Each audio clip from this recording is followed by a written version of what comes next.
आज की दुनिया उस युद्ध को देख रही है जिसकी तुलना सिर्फ महाभारत से की जा सकती है।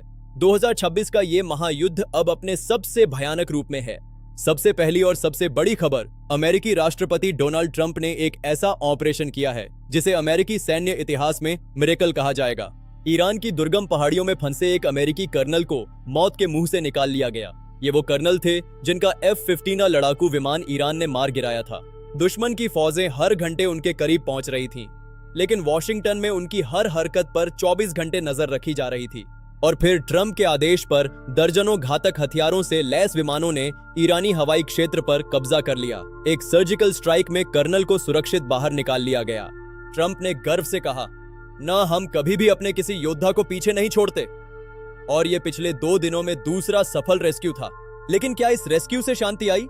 बिल्कुल नहीं।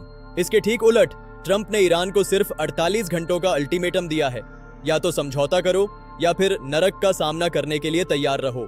जहां एक तरफ रेस्क्यू हो रहा था, वहीं तेहरान एक विशाल हमले से दहल उठा। ट्रंप ने दावा किया कि इस हमले में ईरान के कई शीर्ष सैन्य नेता जो युद्ध का नेतृत्व कर रहे थे, मारे गए।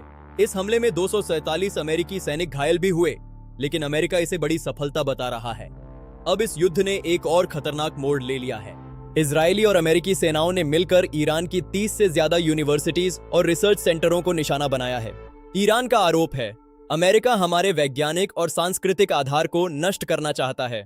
वहीं अमेरिका का कहना है, ये हमले ईरान के परमाणु कार्यक्रम को कमजोर करने के लिए जरूरी हैं। लेकिन ये युद्ध अब सिर्फ ईरान तक सीमित नहीं रहा। कुवैत के शुवैक ओनेल सेक्टर और बिजली संयंत्रों पर ईरानी ड्रोन हमलों ने भारी तबाही मचाई है। आसमान में धुएं के काले बादल, पानी की कमी, कुवैत अब गंभीर संकट में है। सीरिया और लेबनान की सीमाओं पर तनाव चरम पर है। इजरायल ने सीरिया लेबनान बॉर्डर पर मसना क्रॉसिंग को उड़ाने की धमकी दी है, क्योंकि उनका दावा है कि हिजबुल्लाह इसका इस्तेमाल हथियार तस्करी के लिए कर रहा है। और इसी बीच यमन के हूती विद्रोहियों ने इजरायल के बेन गुरियन एयरपोर्ट पर क्लस्टर मिसाइलों से हमला किया है। हालांकि इजरायल ने कहा कि उसने ज्यादातर मिसाइलों को नष्ट कर दिया, लेकिन हमले ने पूरे इजरायल की हवाई सुरक्षा को चुनौती दे दी है। अब बात करते हैं उस खतरे की जिसने पूरी दुनिया की रातों की नींद उड़ा दी है, रेडियोधर्मी प्रदूषण।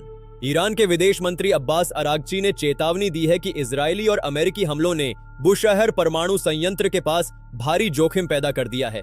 अगर वहां कुछ भी अनहोनी हुई तो इसका असर केवल ईरान पर नहीं, बल्कि पूरे खाड़ी क्षेत्र के तमाम शहरों पर होगा। रूस ने इस हमले को ईविल करार दिया है और अपने 168 कर्मचारियों को वहां से बाहर निकाल लिया है।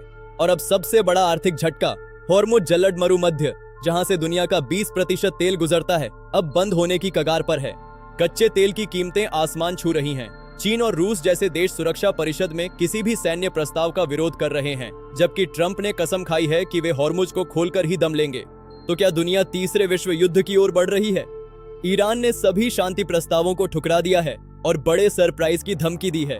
वहीं इजरायल के अंदर भी अब इस अंतहीन युद्ध के खिलाफ विरोध प्रदर्शन शुरू हो गए हैं। अगले 48 घंटे पूरी मानवता के लिए निर्णायक होने वाले हैं। क्या ईरान ट्रंप के अल्टीमेटम के आगे झुकेगा, या फिर मिडिल ईस्ट एक ऐसी आग में झुलसेगा जिसे बुझाना नामुमकिन होगा? ये युद्ध अभी खत्म नहीं हुआ। ताजा अपडेट्स के लिए हमारे साथ बने रहें। धन्यवाद।